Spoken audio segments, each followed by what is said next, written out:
Et salut la team asymétrique et bienvenue sur le macro crypto du 27 février 2024 et on va regarder tout de suite un petit peu l'état du marché crypto.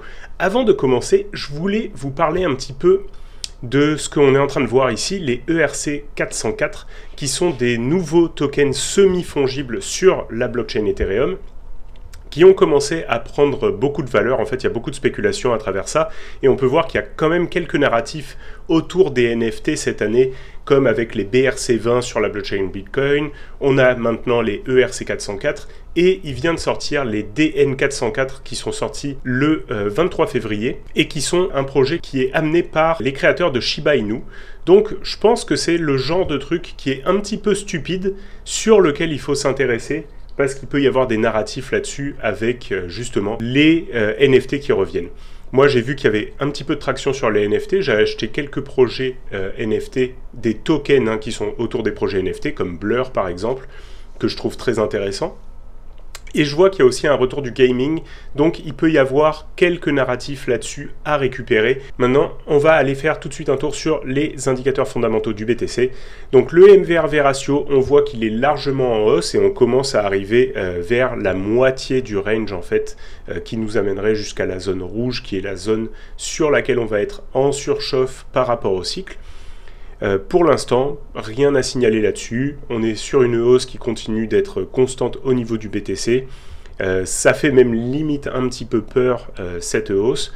Et en même temps, pour ce qui est du marché global, moi je trouve qu'on commence à avoir une petite euphorie qui se met en place.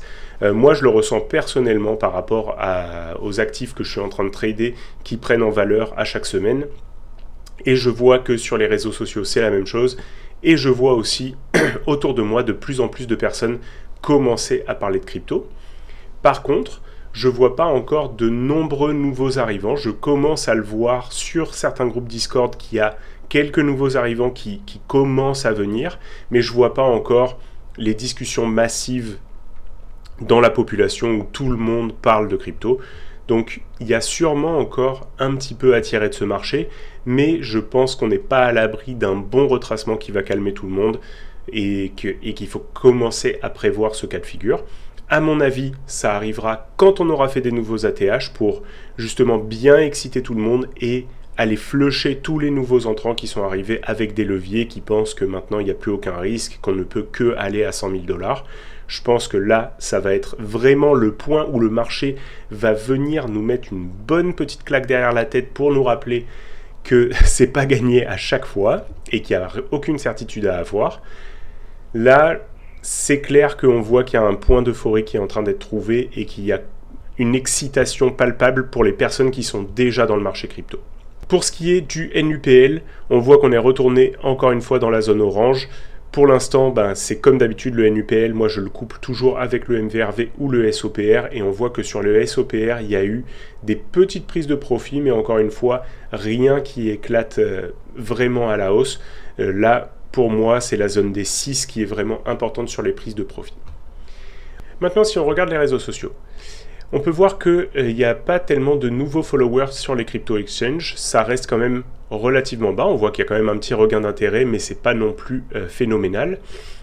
Pour ce qui est des layers 1, on voit qu'il y a quand même une petite hausse, donc là il y a quand même des gens qui commencent à follow les Twitter des layers 1. Pour ce qui est des followers des plateformes qui permettent de faire des recherches, on voit qu'on a un bon pic ici, et ça c'est plutôt des gens qui sont habitués au marché. Donc je pense que là, effectivement, il commence à y avoir un petit peu d'euphorie parmi les personnes qui sont déjà sur le marché. Pour ce qui est des services plutôt populaires, donc du style CoinGecko, Trust Wallet, etc., on voit qu'il y a une bonne hausse aussi, donc on commence à revenir sur un regain d'intérêt sur la crypto. On n'est pas encore en mode skyrocket non plus, mais il faut quand même aussi prendre en considération que dans la population générale, maintenant, la crypto, c'est quand même assez démocratisé, donc on aura peut-être moins de nouveaux followers sur Twitter de ce genre de service.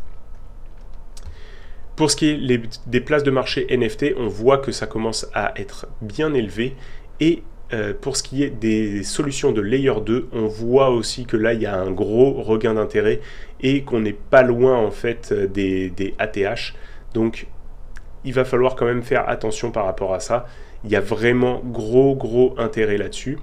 Moi, je pense que c'est un des énormes narratifs de cette saison, donc il va falloir aussi faire attention au Layer 2 et surtout les IKR Hub, comme j'en avais parlé la semaine précédente. Pour ce qui est des nouveaux abonnés sur les grosses chaînes YouTube qui parlent de crypto, on voit qu'on est quand même loin de ce qu'on a pu avoir en 2021 et 2022, mais en même temps, les personnes qui voulaient s'abonner à ça sont déjà là, et on commence doucement à avoir des nouveaux entrants, on voit que ça commence à ramp up tranquillement. Pour ce qui est des vues sur les vidéos YouTube des gros YouTubeurs crypto, eh ben on voit que c'est plutôt flat, donc ça n'a pas vraiment grossi. Donc on n'a pas encore ce regain d'intérêt des personnes qui ne sont pas sur le marché et qui vont vouloir venir se renseigner sur la blockchain, sur les cryptos.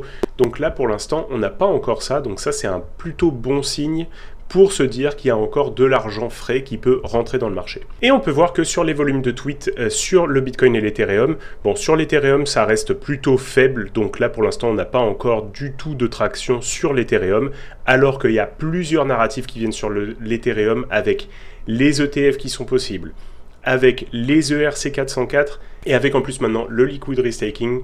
Donc là, on a vraiment plein de narratifs Ethereum qui sont intéressants. Moi, je suis bien positionné sur l'Ethereum et je pense que ça va continuer à performer. Mais on peut voir que sur le Bitcoin, par contre, on commence à réellement avoir de la traction avec justement le dépassement des 50 000 $ qui fait beaucoup parler et un petit point d'euphorie là-dessus. Maintenant, si on va regarder un petit peu ce qui se passe au niveau des ETF, donc là on peut voir que sur la semaine, il y a quand même énormément d'accumulation dans les principaux ETF sur le Bitcoin. Par contre, sur la journée, on voit que IBIT, qui est celui de iShares, donc celui qui est le plus intéressant à regarder, puisque c'est BlackRock, il a un petit peu perdu de traction, mais pour l'instant, à ce stade-là, on ne va pas non plus commencer à trop spéculer là-dessus, c'est juste une journée de baisse, alors qu'on a vraiment les holdings de Bitcoin qui n'arrêtent pas d'augmenter sur la plupart des ETF. Si on regarde les niveaux de liquidation sur le BTC, on peut voir qu'on a quand même des assez grosses liquidations au niveau des 53 000, et si on part à la hausse, ce sera au niveau des 59 000 qu'on aura des bons pics de liquidation. On va aussi le regarder avec la heatmap qui est là. Donc là, on peut voir que au-dessus des 57-58 000, il y a un bon point à aller chercher, et un petit peu plus bas, en dessous des 56, on a un bon point à aller chercher. Si on veut vraiment faire très mal, il va falloir aller retourner jusqu'aux 50 000, et c'est tout à fait plausible d'avoir un gros dip comme ça à un moment. Moi, je suis plutôt partisan de dire que en ce moment, tout le monde attend un dip et qu'on va vouloir essayer de racheter plus bas, mais en même temps, comme je l'ai dit, il y a quand même de l'euphorie qui est ambiante et il faut le prendre en considération. Au niveau des Google Trends, on peut voir qu'on a un petit regain d'intérêt sur le Bitcoin avec ce qui s'est passé avec les 50 000 $. On n'est pas non plus sur des points extrêmement élevés, donc pour l'instant, rien à signaler à ce niveau-là. Les cryptos, c'est pareil, on va dire que pour l'instant, on n'est pas revenu sur des intérêts énormes sur les crypto-monnaies. Et puis maintenant, on va aller regarder les graphiques. Donc tout d'abord le graphique du Bitcoin en weekly comme d'habitude. Là on peut voir que comme j'en avais parlé dans les vidéos précédentes, on a dépassé maintenant la zone des 48-50 000 et depuis qu'on a dépassé cette zone, il n'y a quasiment plus de résistance. Donc moi, mon pari c'était que si on arrivait à s'affranchir de cette zone, on allait vraiment skyrocket jusqu'à aller trouver les ATH. On est en bonne ligne pour aller faire ça. Pour moi, quand on va rentrer dans la zone là que j'ai encadrée en haut, qui est la zone où on a eu les mèches et puis les tops précédents, c'est vraiment là où on va pouvoir potentiellement trouver la prochaine résistance. Je serais plutôt partisan de dire que on va aller dépasser cette résistance pour vraiment faire FOMO tout le monde, toutes les personnes qui étaient en train d'attendre un dip, et ensuite flusher bien comme il faut 20 à 30% pour vraiment aller liquider tout le monde et avoir une forme de désespoir. Pour ce qui est de l'ETH, on peut voir que l'ETH il a bien repris en valeur, mais si on regarde ETH contre BTC, on va pouvoir voir qu'il est en train potentiellement de former un bottom contre le BTC, donc ça c'est plutôt bien. On a dépassé la trendline, on est revenu au-dessus de ce point qui pour moi était un point très important à ne pas perdre. Donc là on peut voir que c'est en train d'essayer de rester dans cette zone là et de former un bottom contre le BTC. Moi je pense qu'il y a vraiment des narratifs qui sont intéressants sur Ethereum et qui vont lui permettre de surperformer par rapport au Bitcoin dans une partie du cycle qui est en train de venir. mais il va falloir peut-être être encore un petit peu patient. Pour le moment, c'est Bitcoin qui reste le roi du marché, et Ethereum, c'est toujours un bon moment pour se positionner par rapport au prix sur lequel il est par rapport au Bitcoin. Maintenant, si on regarde un petit peu le crypto total, là on peut voir qu'on est retourné à peu près sur ce point de sommet. Donc là, potentiellement, le marché crypto, il commence à être un peu chaud par rapport au cycle précédent. Et si on regarde le total 2, lui, il a commencé à dépasser justement toute cette zone de mèche. Donc là, c'est intéressant parce que lui, on a encore un bon potentiel pour aller rechercher la zone des 1,24 trillions de dollars. Et ce qui veut dire que Ethereum peut jouer une belle part là-dedans. Et si on regarde le total 3, on voit que lui, il est encore bloqué un petit peu dans les mèches ici, ce qui nous indique que oui, les altcoins, elles prennent de la performance, mais que ça reste quand même principalement Bitcoin qui tracte le marché. Maintenant, on va faire un tour sur la Bitcoin dominance. Donc la Bitcoin dominance, comme je l'ai déjà dit dans les semaines précédentes, pour moi, la zone des 54, c'est la zone que je veux voir tenir pour avoir un rejet et en fait pouvoir commencer à avoir une halte saison. Pour le moment, ce qu'on peut voir, c'est que cette zone-là, elle est plutôt en train d'être agressée plusieurs fois comme si le Bitcoin voulait la dépasser. Et ça pourrait nous indiquer que le Bitcoin va rester le king pendant un petit moment. Si cette zone, elle saute, on va pouvoir aller retrouver potentiellement jusqu'au 64. On verra bien ce qui va se passer ici. Pour le moment, je vais considérer que avec le range qu'on a ici, ça veut dire qu'il y a potentiellement les altcoins qui vont commencer à reprendre des parts de marché, et notamment Ethereum. Et puis après ça, je voulais vous montrer quelques altcoins que je trouve intéressantes. Déjà, il y a Bonk qui a fait beaucoup parler de lui en début d'année, et là, il a vraiment bien consolidé. Je trouve que ça fait un moment qu'il est sur ces niveaux.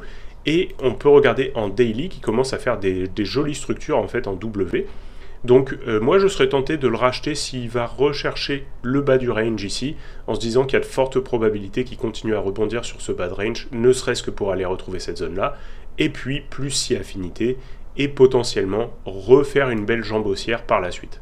Donc je pense que Bonk, il y a quand même un intérêt à le regarder en ce moment. Ensuite il y a Loopring que je voulais vous présenter. Loopring, lui, je vais d'abord le montrer contre le BTC. Il y a un point intéressant, parce qu'il est retourné quand même sur des lows qui sont très très significatifs. Il a le Z-score qui commence à afficher une surchauffe à la baisse, donc là, potentiellement une zone de rebond. Et le narratif qu'il y a derrière Loopring, c'est que c'est un ZK Rollup qui était déjà déployé avant l'heure. Donc ça peut être un narratif qui revient avec le STRK qui a été listé de Starknet.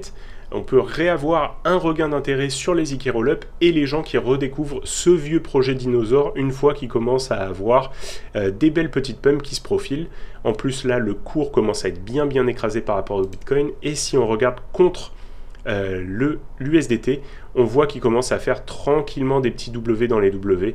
Donc moi je pense que là, il y a quand même moyen de prendre un joli trade qui va nous ramener peut-être jusqu'au 1$, qui sait.